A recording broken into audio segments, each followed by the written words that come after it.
This is TWiT. The ethics of disclosure. Well, I want to talk about this, yeah.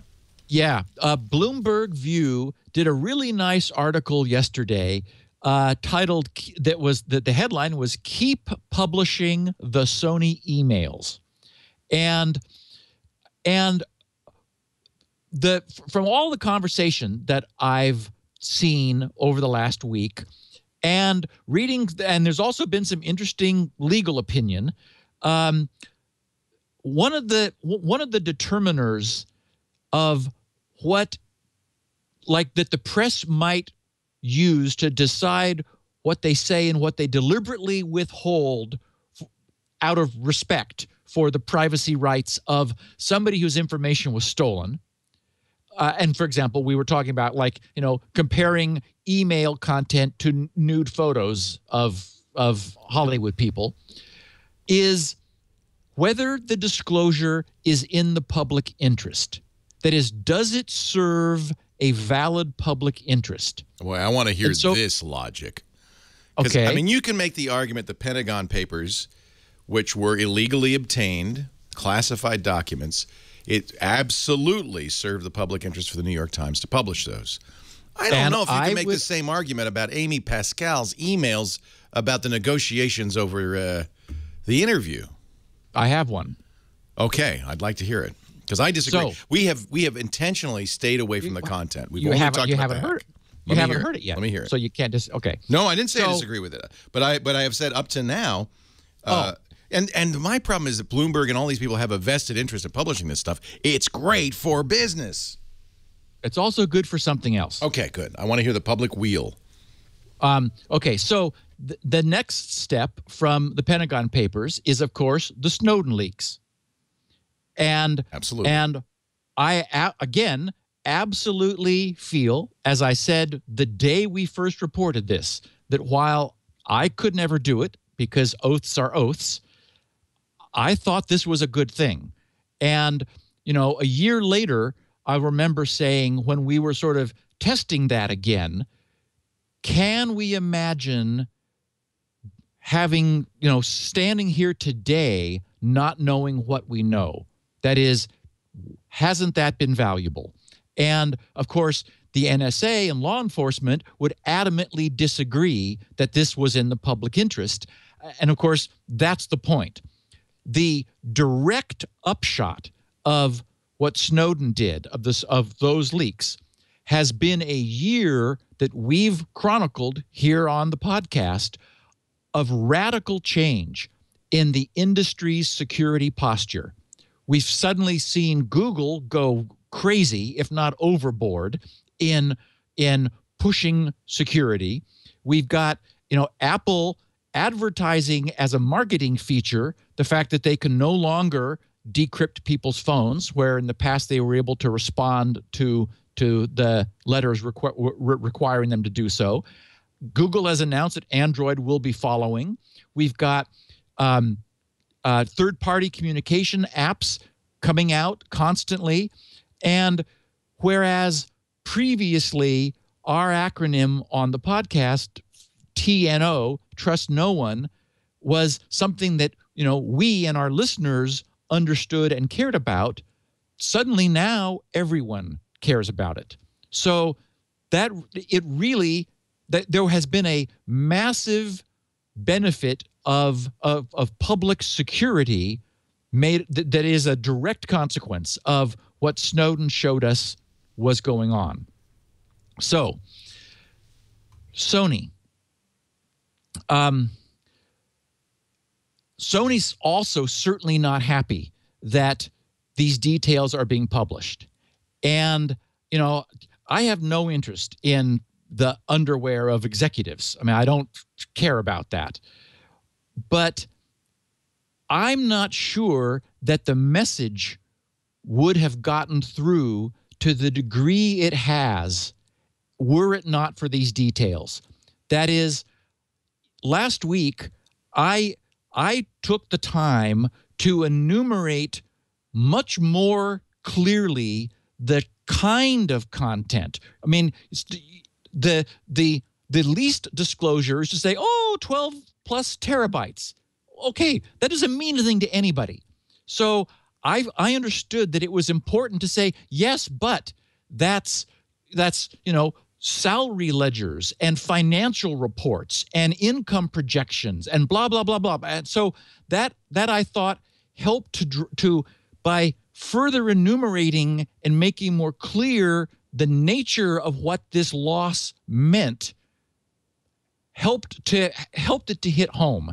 And while I have no interest, and I haven't looked at or gone seeking any of the details of the email, it's been all the buzz in the press, and we've and it's evoked apologies and all kinds of additional pain. And while I wouldn't wish that pain on anyone, the sad thing is, I think it's human nature that's what it takes for people who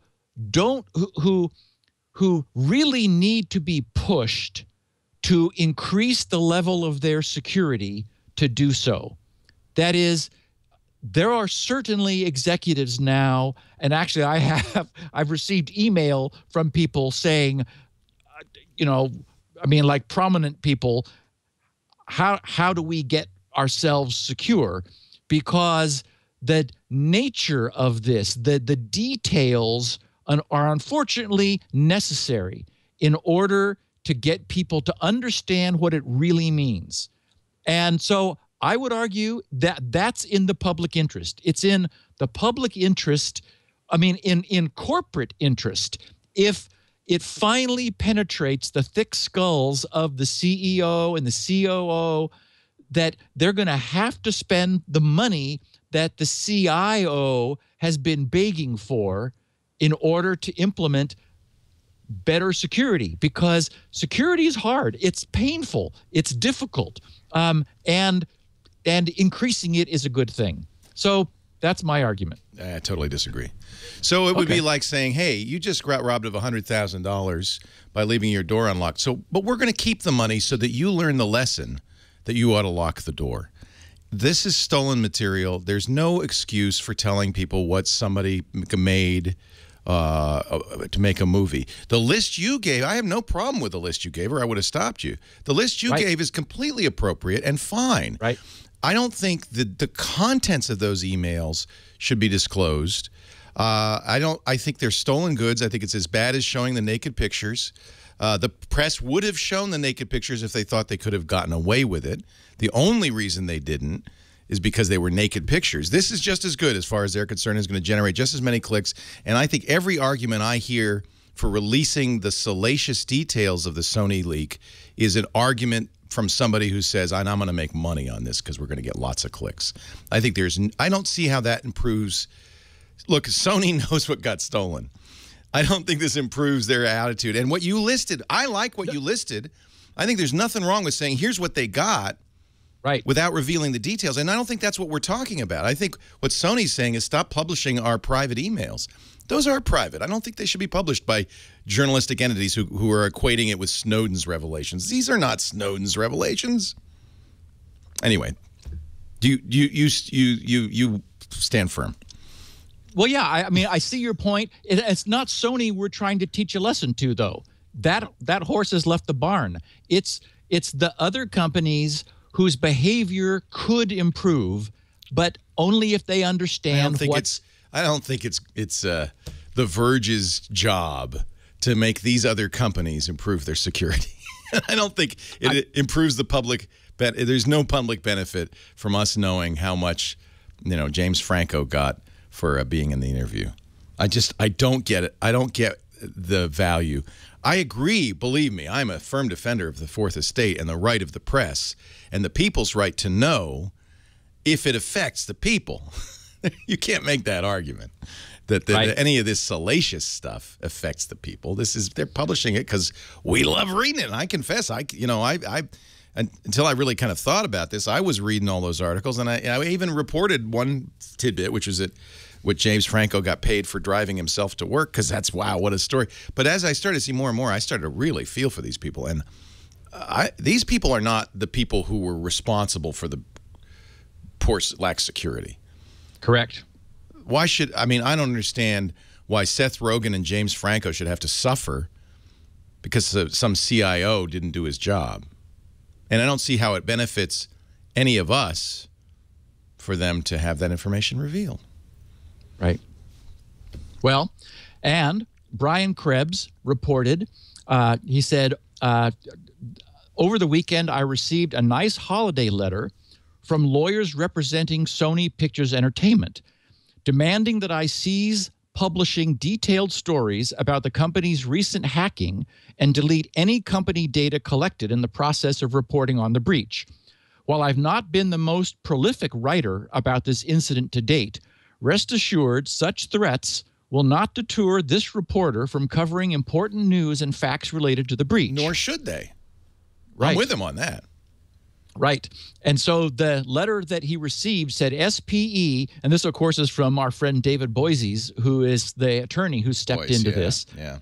Yeah, Boies. It said SPE, Sony Pictures Entertainment, does not consent to your possession, review, copying, dissemination, publication, uploading, downloading, or making any use of the stolen information, and to request your cooperation in destroying the stolen information, said SPE lawyers, and that's what Brian wrote. So I wouldn't want my private emails to be revealed to benefit. I don't know, to make people be more secure. I'm sure you wouldn't either. I've had my private emails. No, revealed. it's again, it's like not. It. No, there's no question that the degree to which this is bad for Sony affects other companies' security. That's my belief. But I also agree with you and Brian that a free press does not get deterred by this kind of thing. But I would guess that Brian is not.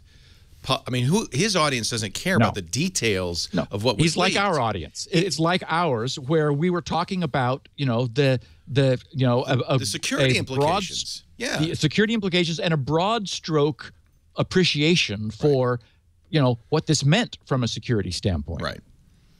I would also say, hey, be careful what you defend in case it comes back to haunt you.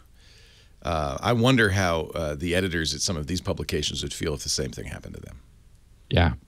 Yeah. Well, and my point is nobody would think this is good, but security is hard, and it needs respect. It needs attention. It needs money. Right. Well, I agree with you on that. But gosh, if you just say all the stuff that they got, isn't that sufficient? You have to embarrass people for others to take security seriously. That's sad. Yeah, it is sad. But maybe that's the state we're in.